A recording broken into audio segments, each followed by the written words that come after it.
Fudge. Getting that fudge. Fudgy, like a mahogany shelf. I've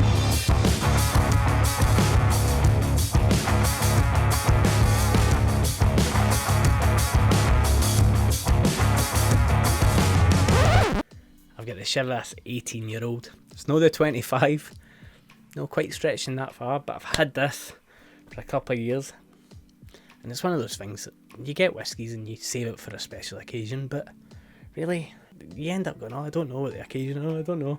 Just going to open it today. So again, this is a Chivas Regal 18 gold signature. Now this, price point wise, it's not quite at the Johnnie Walker Blue Label, which is normally, Blue Label's normally about £110 a bottle. Sadly, don't have any of that. But this, price point for this can go between, I've seen it in as low as like maybe 60, up to about 80, 90, depending on where you are and what you're buying it from. And again, it's an 18-year-old, so it means the youngest whiskey in this is 18. Same distilleries as before. Strathila making up the base, big part of it.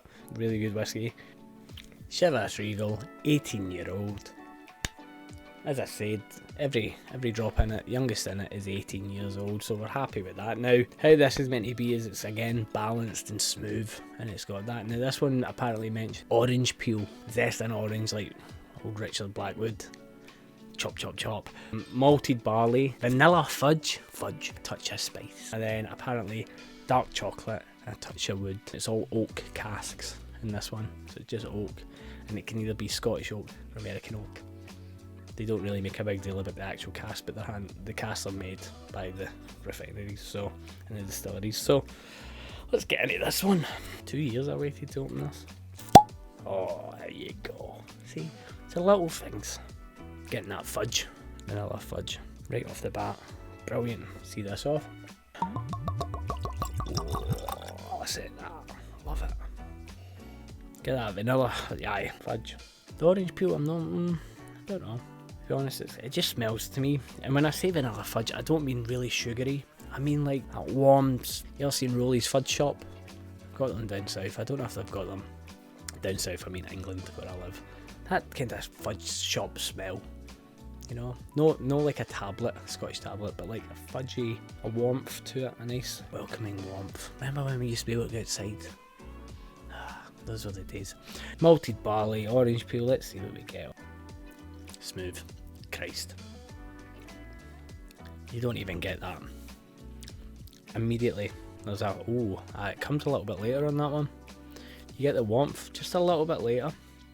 See what they say about the dark chocolate, the bitterness. By bitterness, I mean it's just that, what's that graininess of the chocolate when it crumbles, like dark chocolate.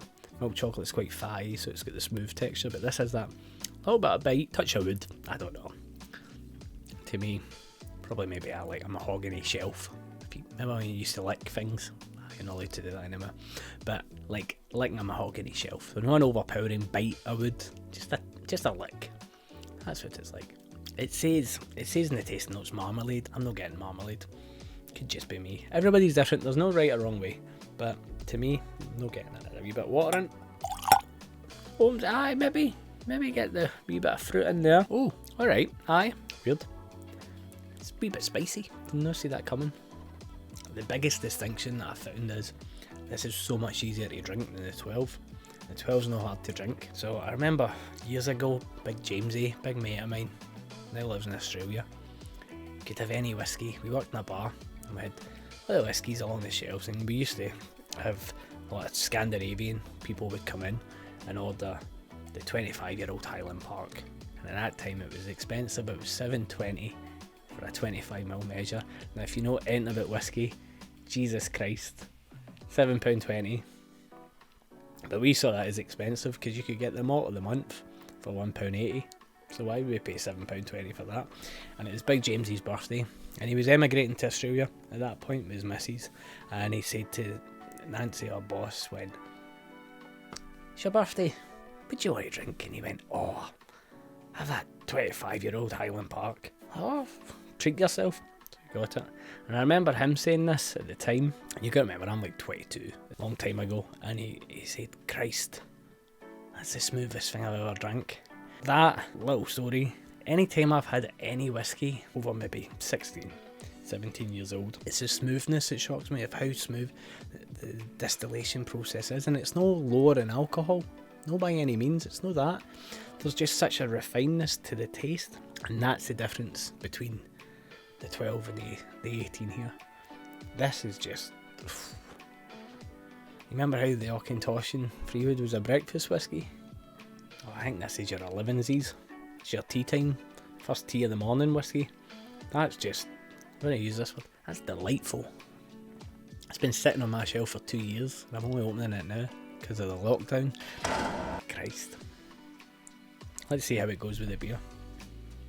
Of course it goes well. Of course it does. But so I think there's it's just a misconception around blends, that blends are quite crap. And weirdly, I don't know if you ask people if they think Chivas Regal's a blend or Johnny Walker's a blend, because I think the brand names are so well known for what they do that it kind of exceeds blends, and I think people think of blends as maybe your famous grouse and your bells, which we'll do another time. But in terms of like quality blend, that's really good. Now I'm torn because I'm going to contradict myself here. I wouldn't mix this with anything, the 18. I think this is good on its own, even if you're not a big straight whiskey drinker. I think that's good enough that you could drink that if you find normal straight whiskey quite harsh. Definitely add water to it.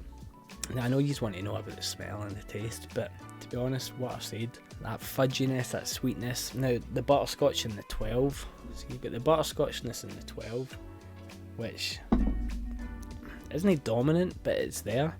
Whereas when you get the 18, that fudgy, they're saying malted barley, but that's, I don't know, how often do you smell malted barley in the high street? Do you know what I mean? By all means, if you want to mix it with that. Again, you can drink that on its own though, but I like whiskey, so I don't know if maybe I'm biased in that, so I would try it, but definitely the 18 on its own, absolutely great. The water just opens it up. There you go, there's that. A little bit of spice, lick of a shelf. Dark chocolate, that's kind of went away. I don't know if that's because I've had a couple of sips now. Definitely dry mouthfeel though, not too sweet. Now, normally that would be me kind of finishing up, but I've got one more, and it's the blend Chivas. Now, a couple of years ago, they started to try and make whiskey more widespread amongst people. They started promoting the art of blending and the My Chivas blend, and you could go to little workshops. So originally it was only in London. We went along, it was 1 hour, and they taught you about the different types of whiskies.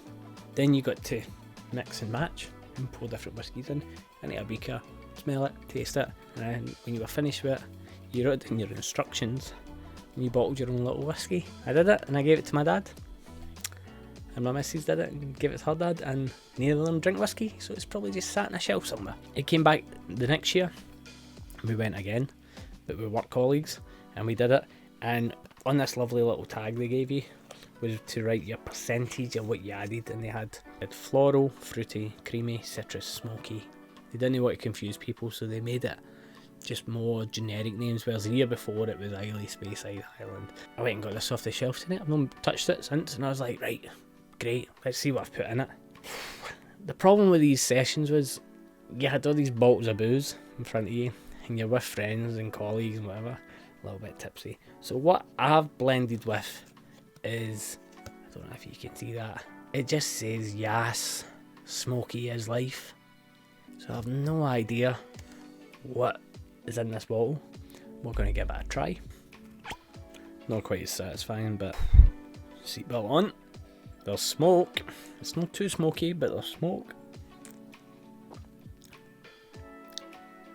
Now there's an immediate step back towards the 12.